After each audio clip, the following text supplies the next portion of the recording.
Buenos nachos, amigos, and welcome to Record Breakers podcast, where a group of friends sit down and share music with each other, an album at a time.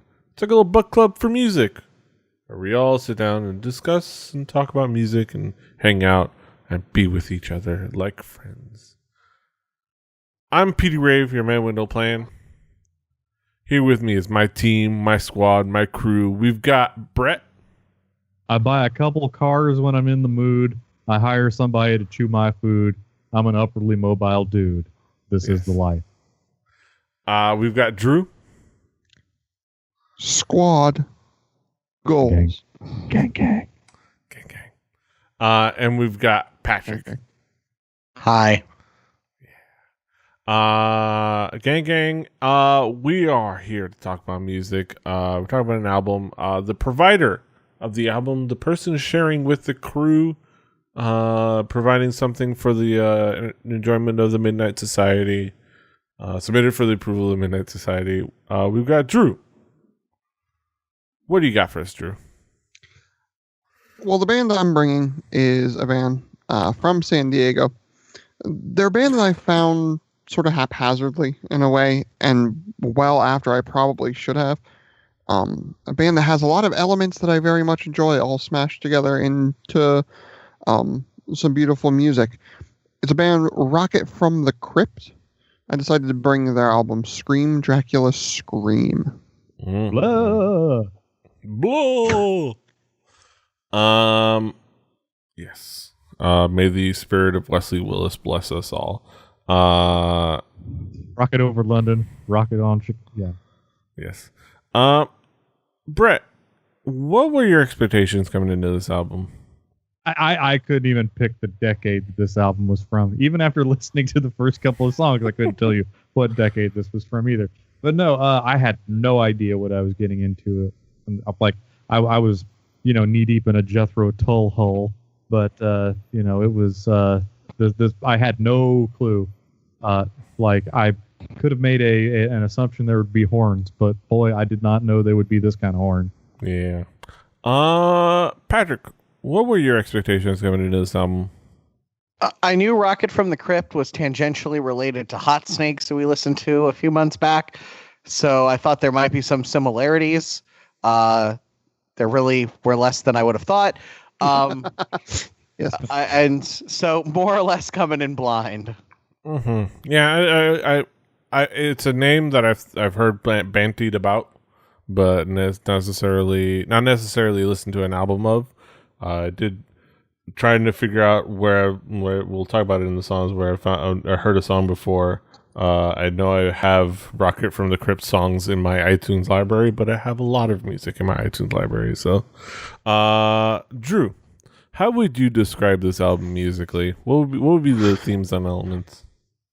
Before I go into that, if Patrick is going to bring up Hot Snakes, I did tell one Michael, that I felt bad because we're doing Scream, Dracula, Scream, and I figured probably should have tried to shoehorn him in on this one because he's probably familiar with the record. And he said that it was okay that I didn't ask him because he was just hanging on a rope. But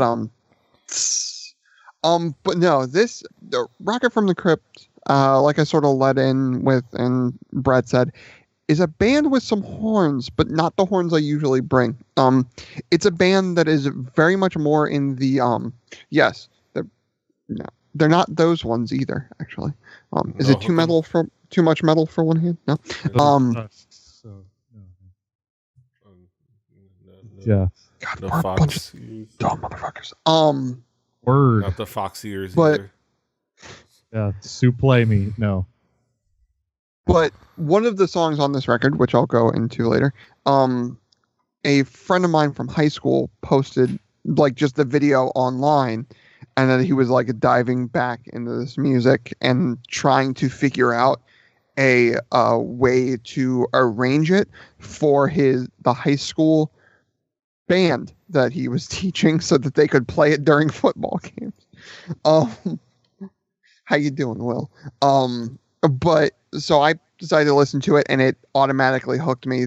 The band's use of horns, as I said, is very interesting to me. It's equal parts like lip sneering, like just rock and roll music with like sort of that mid 90s punk rock feel. There's a lot of different things going on, which I always find interesting in music. Like I said with Jethro Tull before, this is very different from Jethro Tull, but a lot of things going on all at once. Like Hulk rules. Yeah, like Hulk rules. Not unlike Hulk Yes. rules. Yeah, There's a lot very going on deep. To give you an idea of like how weird this band is, in sort of how fragmented their sound can be. They toured with both Rancid and Soundgarden at points in. Yeah. I read that too. That's weird. Yep. Yeah. Yep. That was their 1996. Yeah. This was the same drug. I mean, but it was like this was the last album that they created in 1995. Yes, the last. They did 3.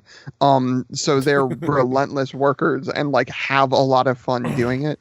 And I think it comes through in this record because there are ways that they use all of their instruments that just like I can, having been in the situations before, can just imagine like, oh, okay, that was just like the trumpet player in the back's just like fiddling around like, no, I got it. Like, I got it. I can just play this under the entire verse so that I can keep playing throughout the entire song because I wanna. And like that is this album to me is just something that comes about from guys having fun with a lot of genres they love. And I think sonically, like fidelity wise, this is probably one of their better ones, but there's still some rough edges, but it's fun.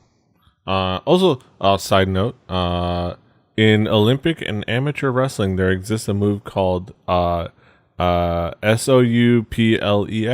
pronounced souple, a Greco-Roman wrestling term derived from French. During his career, pro wrestling commentator Gordon Soley used the souple pronunciation, as have AWA's Rod Trongard and Terry Taylor, but almost all other pro wrestling talent pronounces it suplex. so I can souple a train in Final Fantasy VI. Yes. Souple first. So shout out to people who want to talk shit. I live in a duplay. Yes. I would love to eat a souffle. Yes. But don't wait too long. It'll collapse. But yeah, just like a vertical souffle. If you wait too long, it'll collapse. Brett, how would you describe this album musically? What would be the themes and elements? The things and elements on this album. It's punk rock influenced. Like it's rock music, but it's got a horn section. Like it's got some like punk rock stuff going on, but it ain't a punk rock album by a long shot. And it's not exactly alternative rock. Like it's not thinking of the contemporaries of the time this album came out. Like it doesn't even fit in that. It's kind of its own thing, and I've never heard anything quite like this before. It definitely sometimes shows its age, and sometimes it doesn't. Like there are some things that stood out. Like let's talk about the horns. The horns are definitely a key point because they're always around. Like they're not like we're gonna hoot hoot hoot like when the guitar is done playing the rhythm. They play like they go the whole time.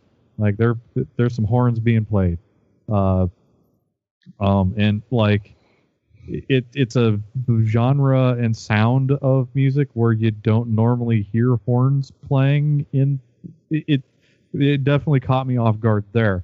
Vocals. This is like a blast from the past. It's that sound like from the 90s where it sounds like the singer had a Werther's in his mouth while he was singing. Not unlike that guy from Less Than Jake or the guy who looks like Guy Fieri in Smash Mouth. They kind of have the same thing. So the vocals, they have this thing going on. Yeah, well, it was definitely a thing there. I think it's a hilarious thing that there are like vocal stylings and affectations that people put on by era, and this is one of them that it's a mix of things that I was not expecting at all, and put together in a freak show like Mad Child with Legos. I was not expecting any of this. Mm-hmm. Patrick, how would you describe this album musically? I'm going to make an odd comparison. This kind of vaguely reminds me of Social Distortion, but with less rockabilly. Okay. I think it's a vocal thing. You're allowed to say that. It's the vocals mostly, but also it's kind of throwback rocky, but like less rockabilly and more Just straightforward rock and roll. Yeah. Like not The punk thing rock is, 16. I weirdly hate Social Distortion for reasons that I am not fully aware of. I just Oh don't. man. I know. I got shit about it a couple of weeks ago when I said it to someone else. This is better than Social Distortion, but I don't know. It's throwback rock, but with like a punk tinge to it. And that can be good. I mean, we did that, with whatever that band, the New Jersey people were. The New Jersey people. Yeah, the Springsteen people. Yeah. Who was that a couple weeks ago? The gaslight Gaslight anthem. Anthem. Yeah. Who you're thinking Yeah. of. Rush. Literally 5 episodes ago. Four episodes ago. Yes. I couldn't think of the name. But like where they're doing throwback, this is throwbacky, but it's a little more hard edged than that. It's got attitude. It's got horns. Horns are cool. Say there's Attitude anything and edge horns. about this band. It's Really yeah, got but him. it's my edge joke. yeah, it just I got Social Distortion-y vibes in a weird way, and I that is the only, I guess, comparison I could draw. I can get that because they're doing like there's definitely like they're like the members of this band feel like Yeah. they're part of the punk rock scene, but they're also like sort of taking They're- this thing that they liked in this like old school Yeah. rock, just straight up rock and roll sort of idea, but like that they're maybe not going to do it as pretty. I think as it's a similar do it. concept, but with different decades of music. Yeah, dude, like I seriously was thinking the same thing when I was listening. This has like that punk rock adjacent sort of like Social D, where it isn't even like the same, like the music is coming from a completely different place, but for some reason like they hung out at the same babysitter's house or something growing up. It's like they rubbed off on one another. It's gross. Yeah. Yeah, I think musically it's that is definitely the vibe that you get. Like it is punk adjacent, and it has a punk feel, but not quite punk sound. It's rock and roll. It's like and it just fun that the horns, just a cool groundwork. It is a really cool record and really fun. I think the main thing is that it's really fun. Like at least for me, especially driving in your car, like blasting on your speakers. It's just like, just kind of like driving a little faster than usual, listening to Rocket from the Crypt. At least to me, yeah. But yeah, let's talk about some of the key tracks. Drew, what would be some of the key tracks for you? I was really confused where that came from, Brett, and then I You're made not the old connection. enough to know Punky Brewster. Sorry. You're old enough to know better. Young enough to do it anyway. Born in '69. The way that the first verse leads into the chorus, and has like that really punchy horn part, and then leads into the second verse where the horns like essentially keep going, because like you don't really hear them in the first verse, but then they like push underneath and like keep this driving like beat going, this sort of like rhythmic feel to it going, I thought was really cool. On a Rope was the song that I referenced earlier, where they wanted to try to make this a stand tune for a high school band, which would be dope. If somebody can arrange for a full symphonic wind group on a rope, that would be great. It is got like on that 90s alt rock, punk rock sort of sound to it, which I've always said I have a little bit of nostalgia for, obviously, but it has horns, which I also have said before I like a lot. And it uses them really well. There's a sing-along chorus, which is an easy way to hook me. Fat Lip. The way that the manic pace in Fat Lip sort of comes at you is really, really cool to me. I enjoy that one a lot. It just stomps on the gas and doesn't let go. And then Burnt Alive, the last track, is a track that's like just fun. It leaves sort of a dancing note at the end of it that I think is really, really cool. Mm-hmm. Brett, what would be some of the key tracks for you? Okay, so this album starts off with a song called Middle. And it's one of those like short punk rock intro tracks that like, you know, it's got the bass going down, doing the tones. The tones are there, and you got the drums doing the drum thing, and it sort of pumps things up for the beginning of the album, which the beginning of the album sort of like this album has some peaks and valleys when it comes to energy. And the beginning tends to have it be pretty punchy, and the opening track does a lot to help that. Born in '69. That's one of the tighter songs on the album. It's odd the way that this album was put together. They're like backing singers and stuff on these tracks. There's some stuff going on. There are a lot of people doing things, and there's just sounds that are layered on top of one another that unless you're really listening, you can't, like, there's a lot going on. And definitely that song has very much a lot going on. It's probably the song with the heaviest beats that also has ladies singing in the back line. Like it's like it's very much a hodgepodge. And On a Rope, like this is the song on the playthroughs that sort of stuck with me. It's got like some harmonies in the vocals that are almost nu metal sounding. It's almost like it's like the sound of 8 Year, but not in. There are a lot of things about this album that I could not put words to. That was not that is as close as I could get. I'm real confused where nu metal came in here, but all right. It's vocals they layer on top of each other a lot, like maybe 6 or 8 years after that radio metal was doing. Okay, that thinking about it from a production sense and not that. Okay, I get what you're saying. It's definitely it's stuff like that made me wonder, like how old is this album? Because there's a lot of things that still feel a little more contemporary. But yeah, like those are more of the upbeat songs. But yeah, there are other songs that are noteworthy that sort of like simmered down a little bit, but definitely quite a bit to sink my teeth into because there's like a bunch of horns and stuff. And yeah. Like, Patrick, what would be some of the key tracks for you? Born in '69. I think we've all mentioned it so far. It's kind of a fun song. It's got a good hook.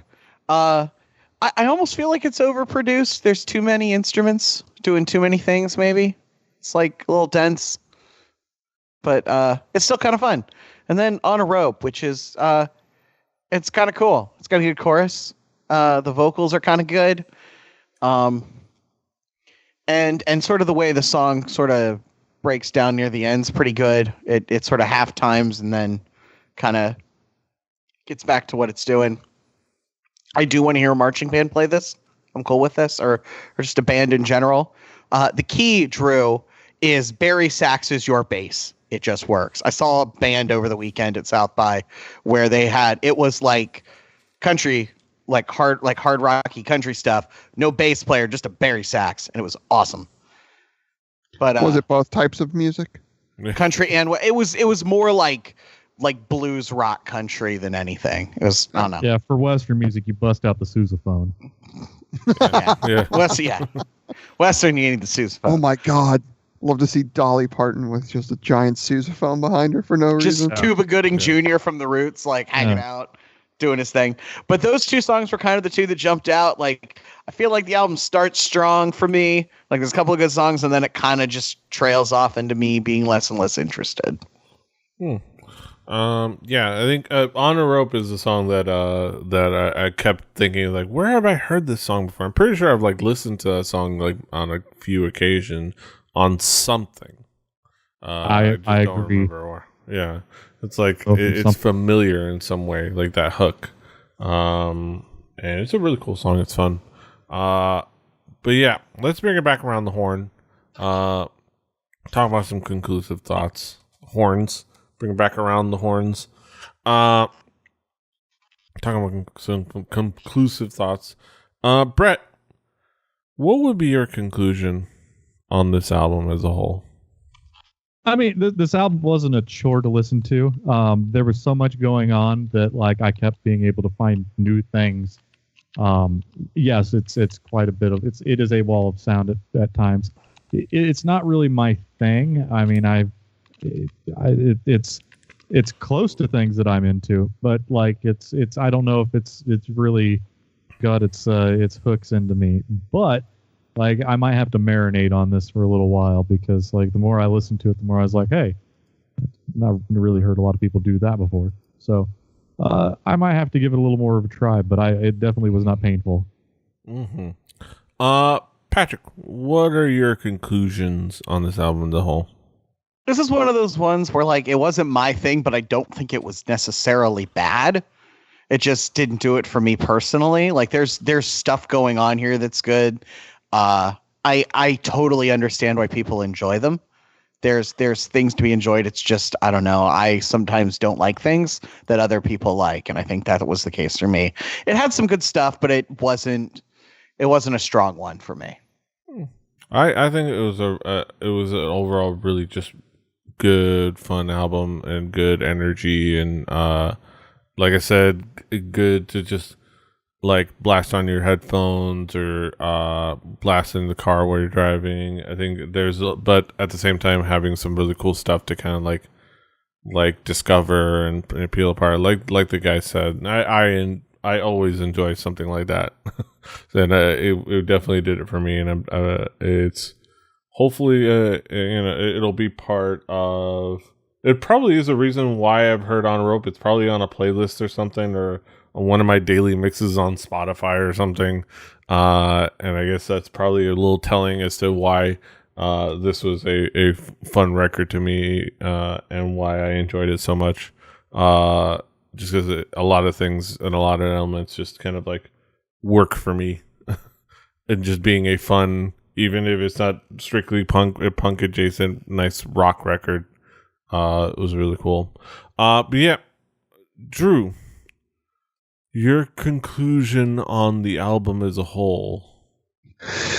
This album is something that I think is just a really cool listen. It's what happens when you give a band that just wants to like try whatever they can and do whatever they can while they're doing music a bunch of money.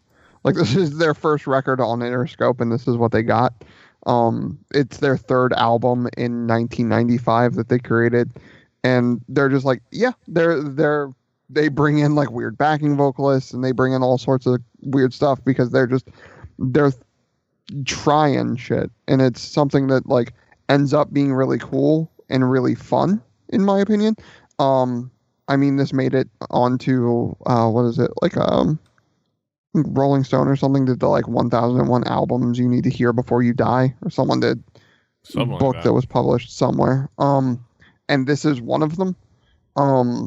Like because it's something that, in my opinion, it made it because it's something that's like so far removed from what was happening in 1995, and yet like if you think about it coming out in the mid 90s, it makes complete sense. And it's something that I really enjoy. Rocket from the Crypt as a band. It's the music there and what they create, I think, is really, really cool. It is very different from the Hot Snakes, but yet, if you know they're Hot Snakes adjacent, it sort of makes sense from when Averant was on. But it's just a band and that I think everybody should listen to, and I think this is the best sort of a vertical slice of what Rocket from the Crypt is. Mm-hmm. Yeah, I think it really signifies them really well, and definitely worth checking out. Highly recommend it. Yeah. Now we get into our main event of the evening. Get to our haiku reviews, where we sum it all up in poetic form. Yeah, we got a bit. Let's stick with it. Let's get down to it. Brett, what is your haiku? Different use of horns. Unlike anything I've heard, not sure it's for me. Mm-hmm. Patrick, what is your haiku? Thought I would like it, but it doesn't work for me. Hot Snakes was better. All right, my haiku. And a poop joke. Hot Snakes, poop jokes. Can't go wrong. Energetic rock, really fun, engaging tunes, whips the llama's ass. Drew, what is your haiku? Winamp reference, nice. Technically, by virtue of also being a Wesley Willis reference. I always think Winamp first. Yeah. I found them way late, but I can't complain at all because they are great. Mm-hmm. Yeah. Scream, Dracula, Scream by the band Rocket from the Grip. Rocket from the Grip? Rocket from the Grip. That, yes. I swear, I have not had a drop song. to drink. Fucking Dracula got a piece of linoleum. He was doing his breakdancing down the crypt. Yeah. To rock it. Rocket, don't stop it. You gotta rock it, don't stop. Go check that album out on our Spotify playlist. Play Record Breakers, the home game. It's gonna be on the page for this podcast episode on our website, or chances are, at least on a couple of them, podcast catchers of some kind, in the show notes, if they support it, show notes in there. You can find a little link there to listen along and do your homework. On that Spotify playlist, at least the Spotify playlist, I was a little distracted a moment ago trying to make sure and mostly verify that it's not on a couple of. Is it on Mog? Is it on Rdio? I'm not sure about Rdio, but it's not on Google Play Music. I'm going to say that. I'm sorry. But my record services. But I still want to do it because it's a cool album, and I'll try to figure out how you guys can get it. But it's on Spotify. Wasted Johnny's Crossroad. It's going to be a really cool Korean indie bluesy rock group. Again with a female lead singer. Hey, does it seem like I have a type? I don't know. I ain't got no type. Yeah. Well. I like they describe themselves as a strong cocktail of blues-based rock and roll with a grunge grit. Drink with parens out and parens caution, which I enjoy. So look forward to that. It's a really we don't cool even need to review it anymore. You've already summed it up. Yeah. But yeah, look forward to that next week. But that's next week, and this is this week. And you can, of course, find us all over the internet. Patrick is at The Swagger. Brett is at HeyPDBrave, HIBBI2YBIBBRD. Drew is at X. I'm at PD Rave. The show is at 4 Record Breakers. That's the number 4 Record Breakers. RecordBreakersPodcast.com for show notes and past episodes. You can also comment there for your feedback. Let us know what you think of the album. Rebelly.net for this and other shows. RecordBreakersPodcast@gmail.com is the email if you just want to email us your thoughts on the album or anything else. It's there. We'll read it because we don't get any email of anything else on there. go check it out. We're on iTunes, we're on Stitcher, we're on all the places where you can find podcasts. Check us out, like, share, subscribe, do all the things. Until next time, hasta los huevos.